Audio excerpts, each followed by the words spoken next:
far pensare ad un calciatore.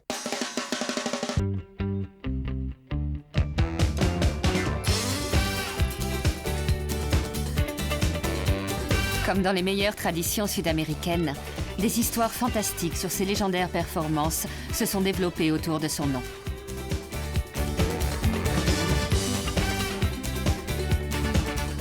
Au Brésil, on parle de lui comme on parlerait de l'élu. On raconte qu'en 1940, on avait prédit à sa mère qu'elle mettrait au monde un roi. Nous pourrions commencer son histoire en disant « Il était une fois un jeune garçon qui avait un don unique.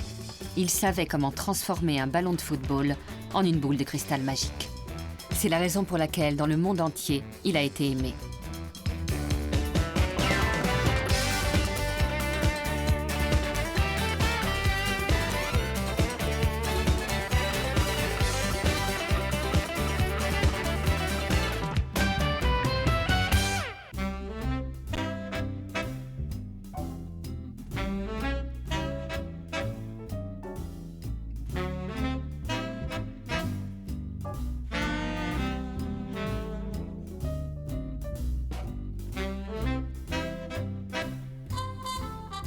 C'est en Suède, lors du mondial de 1958, que la confirmation définitive de Pelé dans le monde du football s'opère.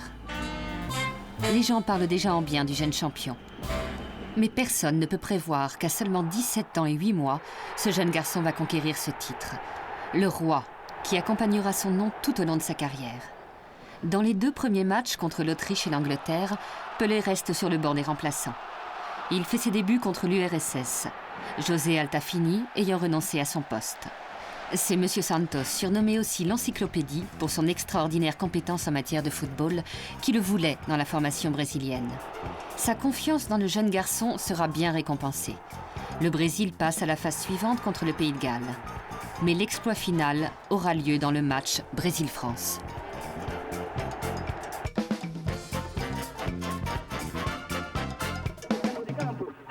Esquerda para Piantoni. Piantoni aproxima do arco. Vai nas costas de Gilmar. Atira Piantoni. Gol! Gol da França!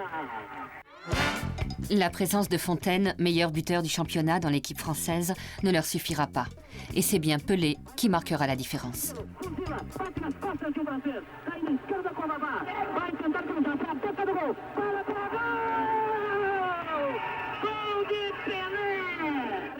Garrincha passa agora pelo ponteiro. Movimenta-se dentro da área. Deu a Pelé. Ajeita para a ponta do VAR. Virou, chutou, caiu, voltou para Pelé.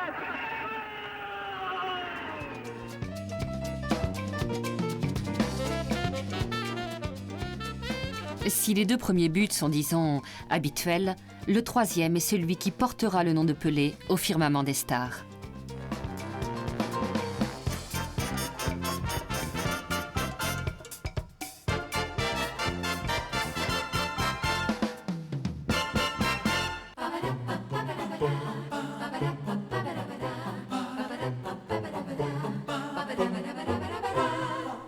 L'après-midi du 29 juin, Stockholm accueille la finale Brésil-Suède. Tous les pronostics sont en faveur de l'équipe brésilienne qui affiche des champions tels que Garrincha et Vava. Mais la Suède est aussi une équipe plus que respectable, à ne pas sous-estimer.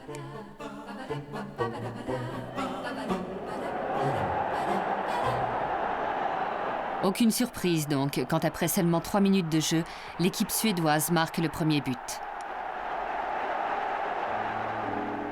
À ce moment-là, la finale perdue à domicile 8 ans plus tôt contre l'Uruguay revit dans les cœurs brésiliens. Une détresse dont Pelé se souvient, ayant été témoin des larmes de son père en ce jour mémorable.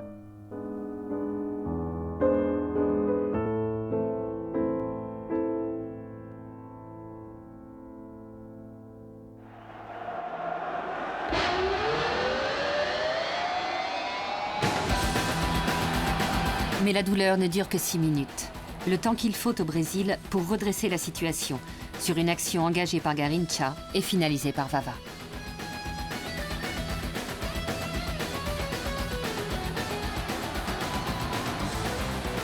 La première mi-temps se ferme sur un poteau de Pelé et une action brillante de Garrincha et Vava. À la mi-temps, les 2 équipes partent se reposer avec un score de 2-1 pour le Brésil. Et Pelé, à 17 ans, quand il a marqué le but du 4-1 contre la Suède, des adversaires beaucoup plus expérimentés que lui, et qu'il a fait cette passe en cloche et la reprise de volée qui va dans les buts, il a réalisé une prouesse extrêmement brillante sur ce terrain-là.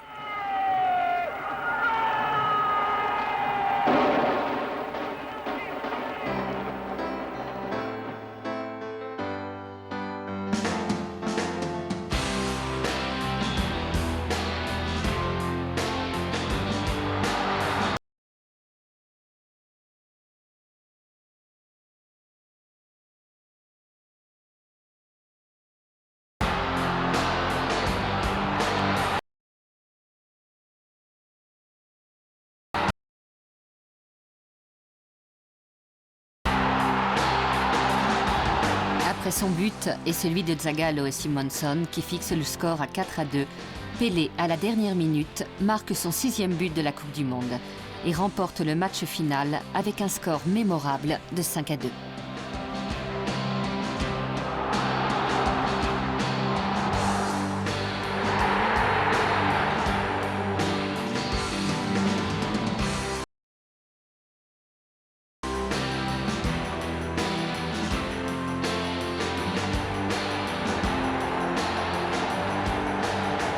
En 20 jours, un jeune garçon de 17 ans, le plus jeune n'ayant jamais participé à un championnat du monde, est devenu la principale attraction au Brésil et dans le monde entier. Le Brésil gagne le championnat du monde et les joueurs sont visiblement émus.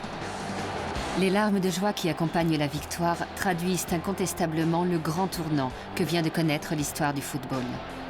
En plus de cette victoire, on raconte que Pelé viendrait de vivre sa première expérience sexuelle.